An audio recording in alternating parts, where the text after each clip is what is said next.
Welcome to Take Command, a Dale Carnegie podcast, the show where we seek to uncover what leadership means in today's world. I'm Joe Hart, CEO of Dale Carnegie, and we will be talking to diverse leaders with stories to tell across various industries to help unlock your potential for success. We will be sharing real-life insights into leadership, which in turn can help spark the next level of your growth as a leader. In today's episode, we welcome a leader with a passion for people and a commitment to cultivating environments where they can thrive. Responsible for leading the success of more than 160,000 employees across the globe, today's guest shares practical insight and advice on the importance of purposeful leadership honed from her experience at leading organizations such as Oracle and McKinsey & Company. A member of the board of directors of Alaska Air Group and the National Center for Women in Information Technology, please welcome the Chief Human Resources Officer of Microsoft, Kathleen Hogan. All right, well, I'm super excited today. We have with us the Chief People Officer from Microsoft, Kathleen Hogan, who oversees 160,000 people at Microsoft, a key driver in terms of the culture and talent and performance of the business. Kathleen, thank you for being with us today. Well, thank you. I'm really excited to be here. Thanks for inviting me. Well, thank you. And it's exciting to have you. And I think particularly because you've had really such an incredible career. You've done so many different things. And we definitely want to get into, especially the importance of the role that you have and the changes that are happening at Microsoft over the last year. Before we do, talk a little bit about yourself. I know you're from Wisconsin. Well, I will try to be brief, but I grew up in Brookfield, Wisconsin, and I have 3 sisters. And in fact, I'm at one of my sisters' house right now, visiting my mom for Mother's Day. So I've been very close to my family. One of the most fun things that we do as a family is we go up north and we fish and we boat and we spend time together. And I have one son who's in college, just finished his freshman year, had the not so fun experience of having him graduate, during COVID and then start college at home. And I was his college roommate. And so luckily he's now down in LA and we're moving forward. Several years ago, everybody was thinking, oh my gosh, what are you going to do when he leaves for college? And then of course you're sitting there going, oh my gosh, if only college would open up so that he would have that experience. So it kind of changed your mindset in terms of dreading them leaving and really just hoping that they can have that experience. Yeah, it's been really hard on particularly the college kids who are missing out on that. And at the same time, I think they'll appreciate it all the more when they have it, hopefully this coming fall. So that's the hope. Now, speaking of college, you went to Harvard, you went to Stanford for your MBA. Had you always aspired to go to those schools? How did you decide where to go to school? I would have been really excited to go to Wisconsin. That was one of the schools that I did apply to. But I did have this dream to possibly get into Harvard and having the opportunity just to have a completely different experience. Great. And then you went to the other coast for Stanford, and then you went on to Oracle. Had you wanted to go into the tech business? What led you there? Honestly, no, is the short answer. When I was at Harvard, I applied for the Rhodes Scholarship, and I really wanted to be a professor. And I was one of the finalists, but I was not picked. And so I was faced with a decision my senior year. What do I do? And Oracle had recruited me and I thought, well, I'll go work for a year and then reapply and apply to a PhD program. And I ended up just loving working and loving being part of Oracle and the experience. Obviously, I didn't go back and get my PhD, but I did start to reach what I thought was my level of incompetence, where I was managing people. I was building accounting software, and yet I'd never been trained formally in accounting or people management. And so after 4 years, I decided to go back and get my MBA, and that's how I went back to Stanford. After Stanford, you went to McKinsey. Yes, I was fortunate enough to get a job offer in our Silicon Valley office. We were just opening our Silicon Valley office. So I actually started in our San Francisco office, and we opened the Silicon Valley office for McKinsey, and I spent 9 years there. I ended up becoming a partner. It was really exciting to become a partner in the Silicon Valley office. I was actually the first female partner in Silicon Valley.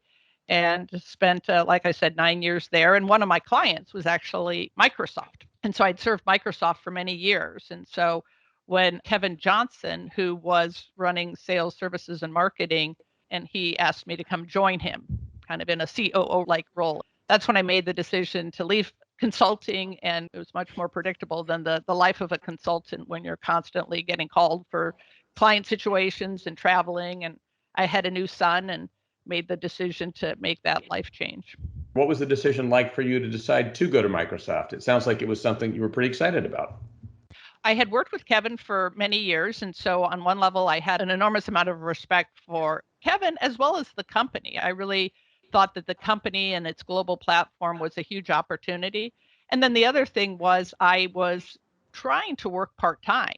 I had decided to come back and work part time as a partner, but I soon realized that if you're full time and you have 5 clients in the air and 3 land, but if you're part time and you have 3 in the air, but those are the 3 that don't land, it's for me, it was challenging. And I really decided with a new son who was 1 years old that it would be easier for me to have a full time job where I had control of my schedule as opposed to trying to do the part time role that had so much uncertainty. So that was part of the decision. So I believe you started as the corporate vice president of customer service and support. Is that right?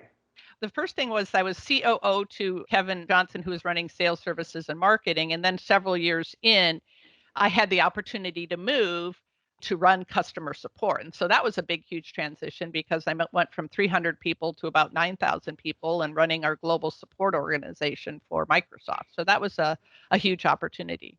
Now, as you look back at that, Kathleen, I mean, what were some of the challenges or the concerns or the opportunities you saw in taking that role? I viewed it as a big opportunity, and I think I was fortunate to have such a strong sponsor with Kevin.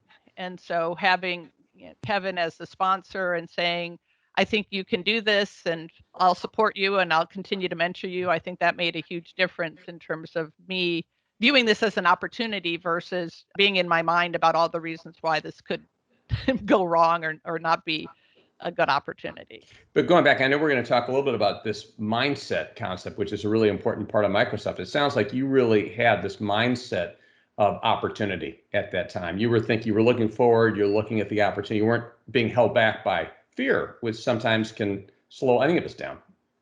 When I think back at that moment, no, I don't think about fear. I think about, wow, what a great opportunity. I felt very lucky to be considered. Obviously, I wanted to work hard and earn it, and I wasn't cavalier about that. But no, I think I was lucky to be in a position where I had colleagues and friends and a sense of support and a sense that I could be my authentic self at work, that I went into it thinking this is a great opportunity for me to grow and learn and scale as a leader. Now, you continued to grow and scale at Microsoft until ultimately you became really the chief people officer, which is different, right? You didn't have a traditional HR background. So what was that like taking on that role? So I went from support to support plus our consulting business. So now it's about a 20,000 person organization. And I was consulting on our products, trying to implement them and help our customers realize the value. And Satya, who's now our CEO, was running server and tools and building the products. And so we had collaborated in that regard. He was building products, I was implementing and supporting the products. We had known each other, sort of, but he called me when he became CEO and said, will you help me? Will you come in and lead HR? And I thought, wow, again, what a huge opportunity. But to your point, very different on some dimension from what I was doing. I mean, I didn't have a background in HR. I didn't grow up in HR. And so I was very aware that I would only be able to do this if I had a very strong team, if I could rely on my colleagues around the world, which have been invaluable to me. And at the same time, I will tell you, having run a business where people are your product, it's all about attracting, developing, and retaining exceptional talent. And that linkage between HR or your people strategy and your ability to change the trajectory of the business, I was very aware of. And I thought, what a huge opportunity to try to do that, not just within the services organization, but more broadly for Microsoft. Part of what you're saying is that you had developed this ability to surround yourself with talented people. And even though this was a new opportunity, part of what you saw was you could do the same thing here to be successful. Is that fair? I think that's absolutely fair. I mean, even stepping into the role leading customer support, the only way I was able to do that is I had an incredible team and people who had deep expertise that I didn't have, that complemented me, and that together as a team we were able to deliver. And so similarly, stepping into the role from an HR perspective, I think I brought new things coming, quote, from the business side, given my consulting background. So I think I brought some new dimensions. And at the same time, I could never have done the role if I didn't have the leaders I had in place who had deep expertise in everything from organizational design to comp and benefits to running big line teams, et cetera. So building a team like that is really an art, right? It's not necessarily an easy thing to do. What are some of the qualities that you have or you possess, or some of the things that you learned that have enabled you to put together such great teams? One of the things that I think has been so critical, even in terms of the culture transformation, is this moving from a bunch of know-it-alls at Microsoft to a bunch of learn-it-alls. And so I think truly showing up and trying to be curious and to learn and to seek to understand first has been, I think, really important. And so I think one of the key things I learned, especially coming into the HR role, is really taking time to learn from my team and my leaders, spend a lot of time trying to learn from other CHROs. And so being curious, learning, and continuously developing your own expertise, I think is really important as a leader, but grounded in listening as opposed to showing up and telling. I think the other key thing in terms of building a team is to really spend time with each of the folks on your team, understanding what their objectives are. One of the key things we've rolled out for our managers is this concept of model, coach, care. But the role of a manager is to be a role model coach, but ultimately care. And that care factor, I think, is really important in terms of building team, to understand what motivates people, what their objectives are, how you can help support them.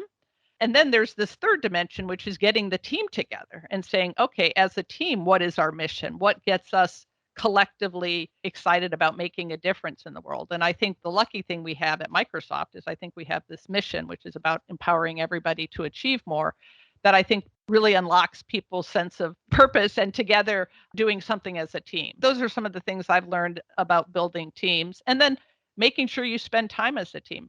We meet every Monday as a team, and shared context, shared stories, those funny moments. I mean, all of that, I think, too, is part of creating that sense of team. Going back for a second to model, coach, care, can you talk about the care part? What are you encouraging your managers to do when you say to care? How does that manifest itself in terms of how they work? We spent a lot of time coming up with this model, coach, care. And the funny story is when we worked to come up with what is the essence of the manager. And the first time I went and presented to the SLT, and it wasn't model, coach, care at the time, it was something not great. And I remember one of my colleagues saying, "This is not very inspiring." And so it was one of those moments where, quote, failed in terms of coming forward with something that wasn't that great. But again, in that growth mindset, you say, okay, well, what's the feedback? How do we take that? How do we learn from that? And we ended up getting together 5 SLT members, our CFO, the head of Azure, our CMO, head of our field and global sales. And together, then we worked to try to distill down across all of the roles at Microsoft, what is the essence? And again, we came down to this model. We knew we wanted people to role model our culture, role model our values, role model our leadership principles. Our leadership principles about generating energy and delivering success. That was really important. Coaching the team versus inspecting the team, moving from know it all to learn it all. But this last dimension around care, I was so excited that we added that, because in tech, we had a lot of people, I think, who believed that making manager was about the promotion. We hadn't been clear that, no, it's not just about being promoted. You want to be a manager because you want to care about the individual, right? You do want to spend time understanding what motivates each of them. You do want to help them achieve their objectives. You do want to understand what's going on in their life to the extent they want to share it with you to help them navigate work and life. And I think one of the things we've noticed over this last year with the pandemic is humanity comes more into the workforce, and you see the kids and you see the isolation and you see the heartache because they've lost a loved one and all of those things. The role of the manager to help navigate that while still being able to deliver at work. If you care, you can make just such a huge difference. That's what we mean when we say care. It doesn't mean be somebody's best friend, but it means you care about that person realizing their full potential and you're invested in their success. I mean, it's such a critical point, and it seems like it's one that's often overlooked, is just the whole relational aspect of leadership, right? I mean, there's the saying that people don't care what you know until they know that you care. talking about really trying to bring out the best leaders, creating other leaders, and bringing out the best in people to create great results. And how does it work when we don't care? We have to really think about, even from a servant standpoint, right? How do I try to bring out the best in someone? How do I support someone? How do I be empathetic about the needs that they have in their personal life in terms of just the dynamics? So it sounds like you've embodied those 3 points, all of those kind of ideas into your model. For me personally, as I reflect on my career, managers who have cared have made a huge difference for me. And so on some level, that's why I also want to try to pay it forward in terms of instilling that as a manager myself, as well as what we embody in terms of our ethos as managers at Microsoft. I think about when I was diagnosed with breast cancer and being able to share that with my manager and navigating that. I remember when Satya said, "Will you take the CHRO role?" And I said, "Okay, but I'm a single mom. And so here are some of the constraints that I'm going to have." And we were able to talk about that. And so being able to have managers throughout my career that cared and that I was able to have these conversations about how I'm going to navigate both in a sense that they wanted to help, as opposed to, well, that's your problem to navigate, has made a huge difference for me. I mean, you can imagine how that would have gone if they had been the other way, right? If they'd said, "Oh, this is your problem." I mean, but it was really supporting you and really helping you bring out your best to the point where you are today, leading this global organization of people. It's an incredible story. So, Kathleen, as a leader, what for you are the keys to unlocking employee potential? Well, we've thought about, in fact, we have a framework. It's the 5 Ps.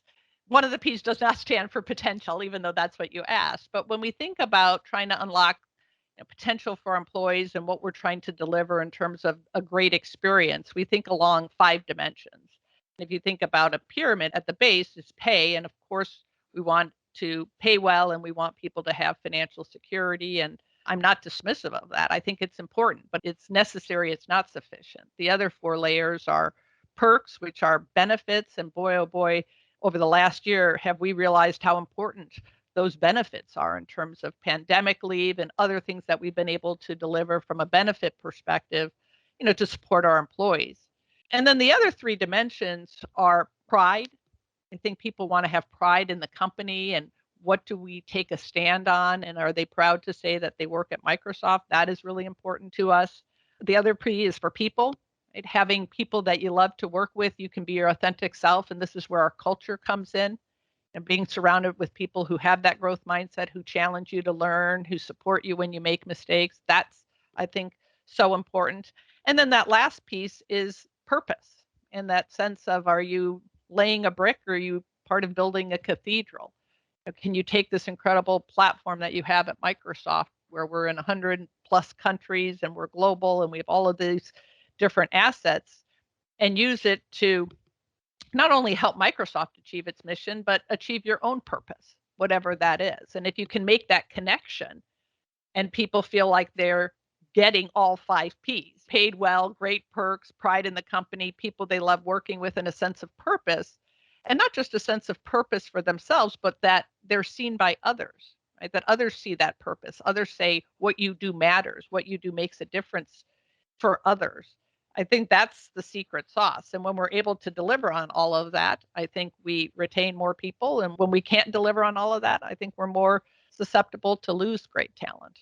It's a great model, and I can see certainly how this could be a secret sauce when you really activate people at their core in terms of what's important to them and then surround that with all the things that enable them really to maximize who they are on the job toward a corporate purpose. That really does seem like an ingredient for great engagement, and certainly you've got great engagement at Microsoft. And I want to thank you also, Kathleen, because certainly our organizations, Dale Carnegie and Microsoft, have worked together for many years. It's been a great honor to work with you and to support your mission, particularly as it relates to your people. So certainly I want to say thank you for that opportunity. No, and thank you. You realize how important not just having this incredible employee base is, but having really great partners like yourself to help us on the journey. So we're grateful for the partnership. You've been a huge driver, Kathleen, in Microsoft's cultural transformation. I know that when Satya came in, it was one of the major things he wanted to do is to impact the culture. Would you talk a little bit about why the culture is so important and how that has impacted Microsoft's success over these years that you have been in your role? I do give Satya credit for realizing that our culture needed to be a first-class opportunity that we focused on. I think there was probably a culture before, but it was never something we talked about explicitly. And if you asked people, you would get different answers. But I think when Satya came into role, he really had a sense that he wanted to anchor the company in a mission that was purpose driven and a culture in service to that mission. And I think we also were looking at a bit of a from to when we were talking to employees. There was a sense that there were a lot of things about the culture that weren't explicit, but that people didn't want to change. Taking on big, bold ambitions, a PC on every desktop. People didn't want to change that. A sense of giving and giving back and making a difference through philanthropy. That's something that is core to Microsoft folks. We didn't want to change that, but there was this infamous characterization of our org chart, which was two guns pointed at each other, whether one represented Windows and the other represented Office or X or Y. That was a characterization. And there was the sense that the competition was on the outside. We didn't need it to be on the inside.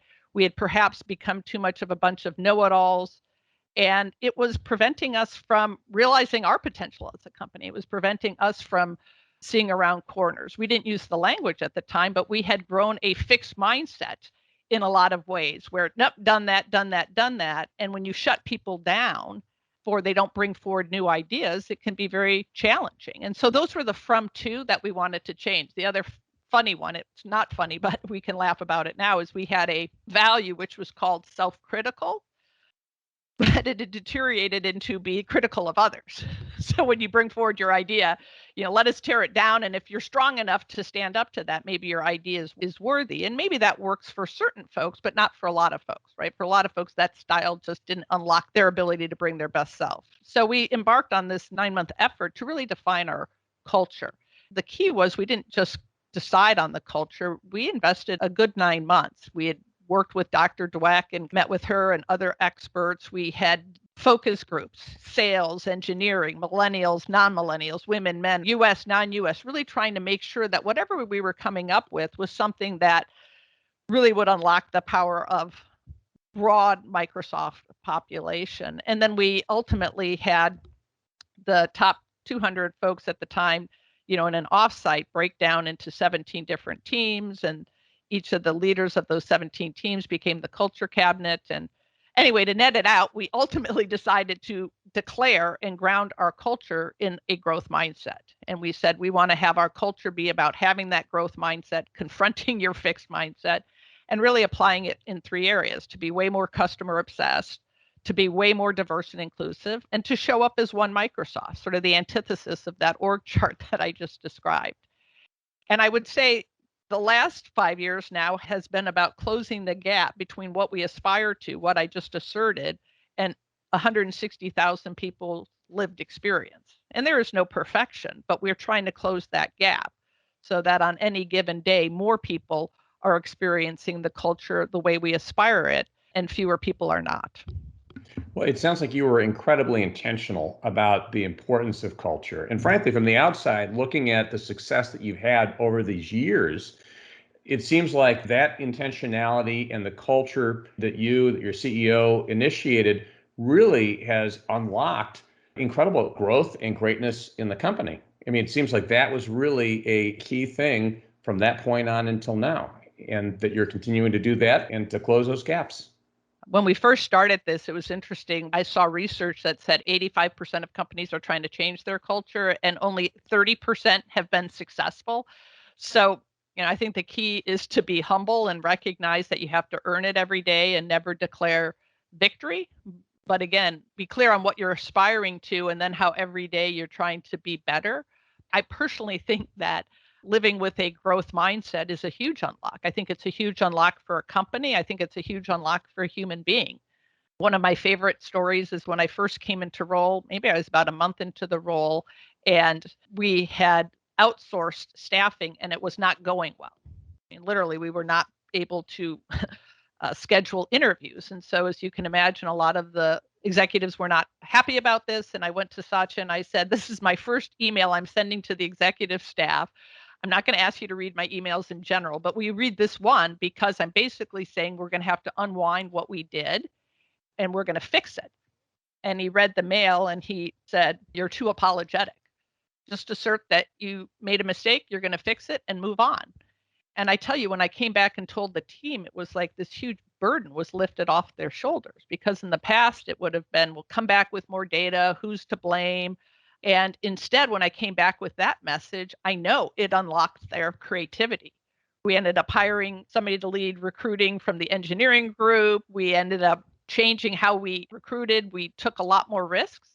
And I think people felt more empowered that if they made a mistake and they owned it, that it would be okay. We give a lot of credit to Dr. Dweck, because when we grounded our culture in the growth mindset, one of the things we talked with Dr. Dweck about is how do you hold a growth mindset and accountability? That was the biggest thing. If you talk about taking risks and failing is essential to mastery, how do you reconcile that with, at the end of the day, people are accountable? At the end of the day, people have quotas to deliver. At the end of the day, products need to be shipped. And her feedback, and this has been really key, is, as a manager, you want to reward the person who took risk and was successful. Obviously, that's the ultimate. But somebody who took a risk, but as a result, you're smarter, you're closer to the ultimate goal, you want to reward them more so than the person who plays it safe. And of course, then on the other end of the spectrum is people who are just taking bad risks all the time. And that's a different scenario. And I think she really helped us think about that. How do you tell stories about the person who failed but got us closer to our goal so that people will take risks? Now, again, there's no perfection here. If you talk to folks at Microsoft, I think some folks would say they feel empowered to do that. And I think you'd still find folks that would say, gosh, I'm not sure that always works out in people's favor. There's no perfection on that.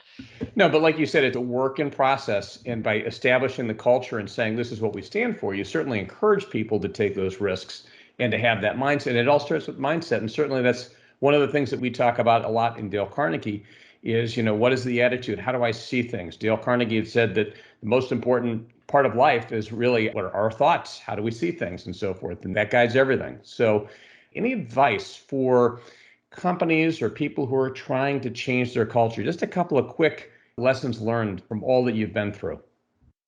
Stay humble, but stay the course. Really make sure that you've taken the time to define what that aspire to culture is. I think that's a huge unlock. I think recognize that the leadership makes a huge difference. I think having our CEO completely embody what we're talking about is a huge unlock. It's necessary, it's not sufficient, but often I meet with a lot of CHROs, and if they're trying to do it despite the CEO or despite the leadership team, that's obviously very challenging, because that makes a huge difference. Invest in your managers. We have 16,000 managers. You can try to embody it from the top down, but that 16,000 managers make such a huge difference. And then really try to motivate the whole company to be part of the solution. One of the things we did in the beginning is we used to have a company meeting where we would be I guess you could say the know-it-alls, where we would talk at the employees for 4 hours, and thought to change that to 1 week, where for a week teams get together from around the world and they're doing a hackathon, and the best ideas come forward and the best ideas then get implemented. And that helps try to activate the employees to be part of the solution too. So activate at all levels and realize you've got to activate many, many levers, and you're never done. Awesome. Great advice. Thank you for that. One thing I read recently is that in the last year, you've hired or onboarded 25,000 new people, 25,000 new people in this last pandemic year, and that you've been able to do that in a way that's enabled them to still feel connected to the purpose of the organization, to each other. Talk a little bit about how you've been able to do that. That's a big, big lift, especially today. I've been super proud of our managers in terms of onboarding, like you said, 25,000 employees. I think one of the things that served us well is because we knew we were virtual, and because we knew we couldn't rely on the osmosis that happens when you're in the office, at the water cooler, after the meetings, et cetera, we really had to ask our managers to be very, very intentional. You have to play the key role in terms of onboarding this person, making them feel connected to the team, getting them involved, and helping them network. And we really asked our managers to be intentional, and they really stepped up. The data shows that employees relied on their manager 20% more for onboarding than they did prior to the pandemic. Amazingly, the satisfaction with the onboarding experience on average is higher than it was before. Now, I'm sure in that mix, you can find people who didn't have a great experience. And I can imagine it's been very difficult to be onboarded remote. We have 25,000 people who've never met their manager in person. And yet, I think being really intentional and really driving home that model coach care, our managers have stepped up, and I'm super grateful for our managers. It's pretty amazing. And I also think back to your discussion around growth mindset and fixed mindset, we had to really challenge our fixed mindset. If I had said in January before COVID happened, we're going to onboard everybody remotely for a year, the fixed mindset would have said, I'm crazy. And yet here we are a year later and we figured out how to do it. Yeah, it seems like one of the biggest outputs of the pandemic has been just the paradigm shift in so many different areas where, like you said, a year ago, we wouldn't have thought any of these things are possible. Now we do. What is your vision for the future of hybrid work? I'm excited about the future of hybrid work. I don't know that I have everything figured out, but my vision is something way more flexible than what we had in the past, a workforce where we're tapping into talent that we couldn't tap into in the past. We just had our ability summit, and you think about just incredible talent that maybe couldn't come into the office every day but can thrive in this new hybrid model. That gets me excited, tapping into different locations that perhaps we couldn't in the past.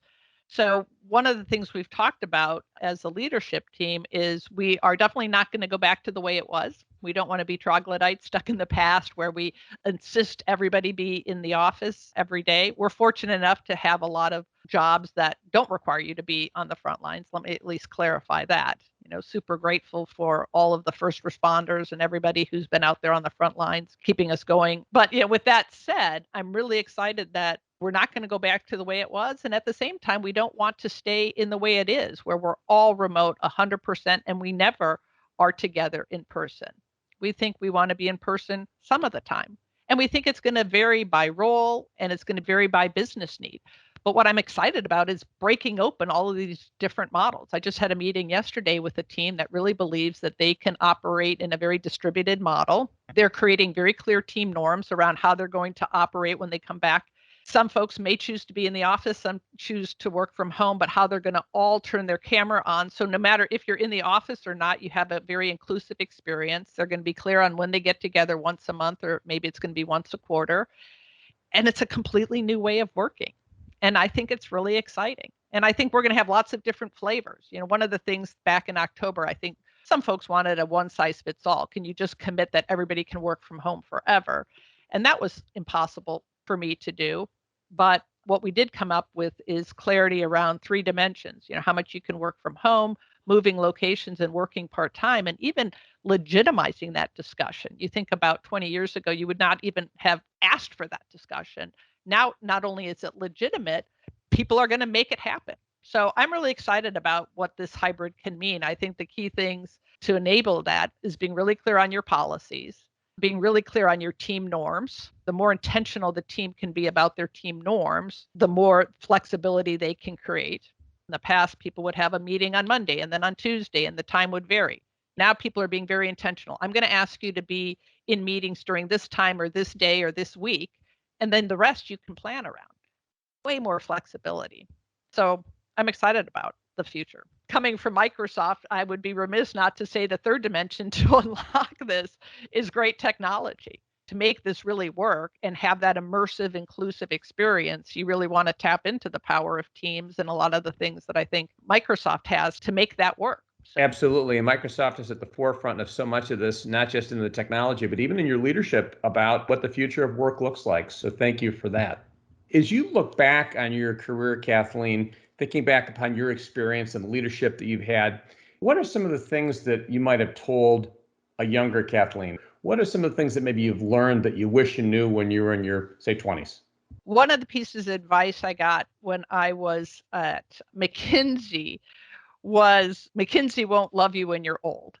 And that always stuck with me. Later in life, somebody said, well, you can't say old because that means that McKinsey doesn't like people who are old. No, that's not what that meant. They meant make sure that every day you are prioritizing work, but you're also prioritizing your family and making sure that at the end of your life, you have no regrets on that. And I thought that was great advice. I think my advice now to people is work will fill the capacity you give it. And I've realized whether you work 10 hours or 12 hours or 15 hours, there's always more work to do. And so prioritizing, focusing, and then letting go. Let go of the guilt. I don't have regrets about how I prioritize. I really do feel like I'm always clear that my first priority is my son. It's that guilt about not being everything to everybody, because you do have to make trade-offs. It's one of the biggest challenges I think a lot of us feel is there's all these things that we want to do and that we think we should be able to do. We may not be able to get to everything, but I mean, there's only so much that we can do in any given day, just doing the best we can. So Kathleen, as we close our interview, and thank you so much. I mean, you've shared so many really rich insights from your experience and different things at Microsoft and McKinsey.